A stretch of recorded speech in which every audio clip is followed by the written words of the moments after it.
Selamat datang kembali di mata kuliah online atau materi testing dan dokumentasi. Kita masih ada di bab mengenai software testability bagian ketiga.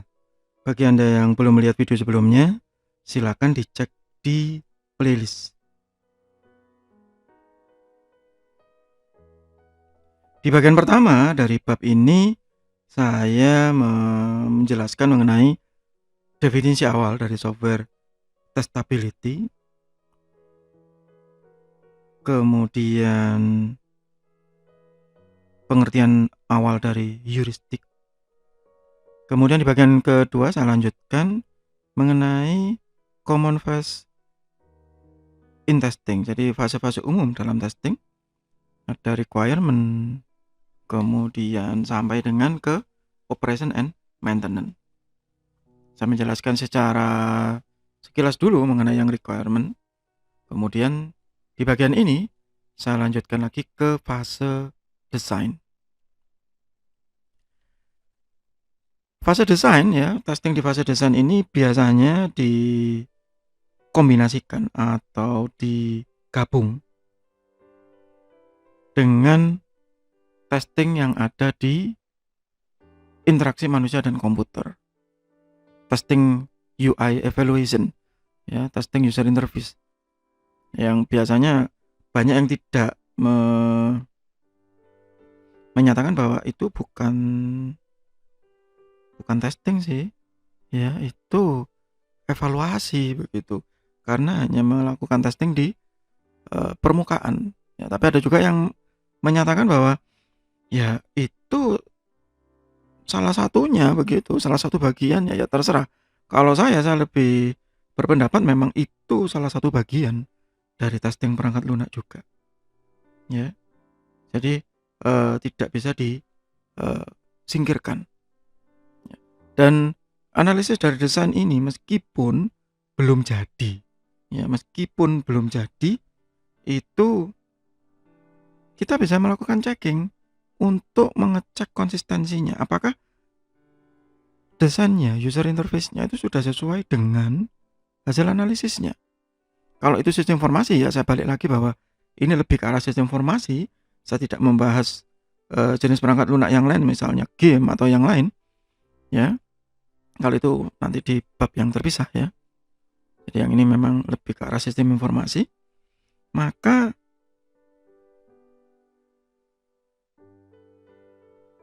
kita bisa melihat misalnya setelah dianalisis bla bla bla, kemudian kita sudah membuat desain database, desain tabel segala macam, terus ada satu field, misalnya alamat. Alamat ini diberikan panjang maksimal 50 karakter. Tapi ternyata begitu,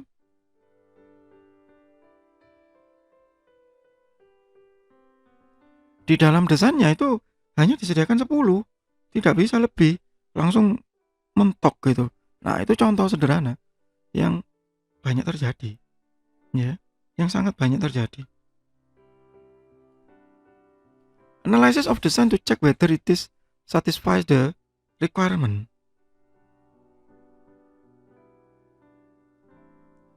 Ini mirip ya sama yang atas. Generation of test data based on design. Nah, kira-kira kalau ini diberikan data sama enggak? Sesuai enggak dengan requirement sebelumnya? Nah, itu yang banyak terjadi ya. Itu kadang si sistem analisnya benar, masuk ke desainer meleset gitu. Karena enggak nyambung. Nah, itu. Sehingga perlu dilakukan re-examination. Perlu dilakukan evaluasi. Ya, makanya memang ini wajib seharusnya. Kemudian di programming, nah ini lebih ke arah white box ya, bukan black box. Kalau black box nggak mungkin ada di sini. Check the code for consistency ya, ini sudah dijelaskan di white box ya. Perform the testing process in organized and systematic manner, harus terorganisir dan sistematis. Karena kalau nggak sistematis, seperti loncat-loncat. Habis master ini transaksi, balik lagi ke sini, balik lagi ke sini, nah, nggak ada flow-nya. Ya. Terus bagaimana cara mengorganisirnya? Kita balik lagi ke analisisnya. Itu saja.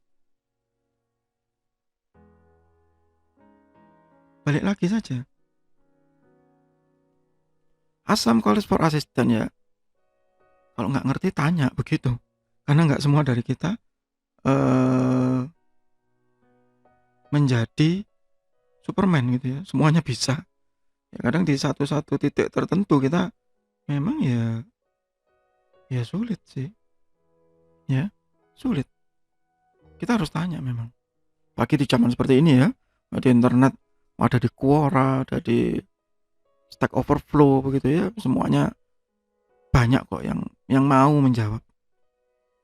Use available tool. Nah, ini sudah saya bahas sebagian di whitebook testing ya. Apply stress to the program, stress testing ya. Test one at a time, jangan serakah. Ya, kecuali kita memang sangat expert ya begitu. Itu lain ceritanya.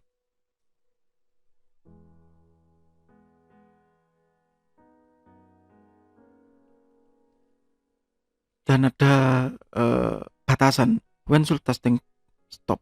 Ya, jadi tidak semuanya. Kemudian yang terakhir adalah operation and maintenance. Testing during maintenance is term regression testing. Nah, ini kalau di posisi maintenance, jadi aplikasi sudah selesai, tetapi belum dilepas secara utuh ke customer. Biasanya kalau sebagai outsource ya, sebagai outsource, nah itu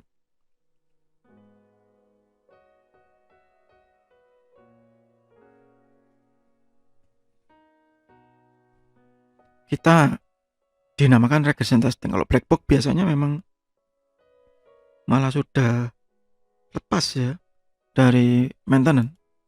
Modification must be made to accommodate the program changes. Jadi biasanya kalau kita di Indonesia, teman-teman outsourcing software house itu masih di masa garansi, sehingga masih bisa direvisi, masih bisa dimodifikasi. Ya. Kalau black box yang sesungguhnya sudah lepas dari situ, revisi atau tidak itu masalah di belakang begitu. Dan biasanya masuk addendum atau nambah gampangannya begitu. Kalau ini enggak, masih di masa garansi. After regression testing is complete, the program and test documentation must be updated to reflect the changes. Jadi kalau sudah selesai di fase ini, maka ya harus diubah.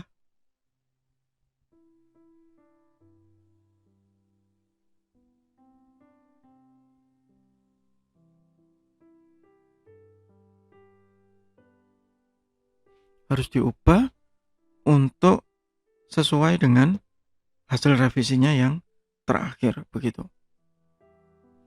Sehingga tadi kalau kita review sejenak ya, di video sebelumnya ada requirement, kemudian dilanjutkan di bagian awal tadi ada design, ada programming, yang ketiga-tiganya itu lebih ke arah white box testing dan juga operation and maintenance. Yang ini bisa dua-duanya, bisa white box, bisa black box, bisa ya begitu. Sehingga kalau kita rangkum ya, apa itu software testability? Software testability ini lebih ke arah sebenarnya software itu layak tidak dites, ada yang disembunyikan tidak, mudah tidak untuk dites.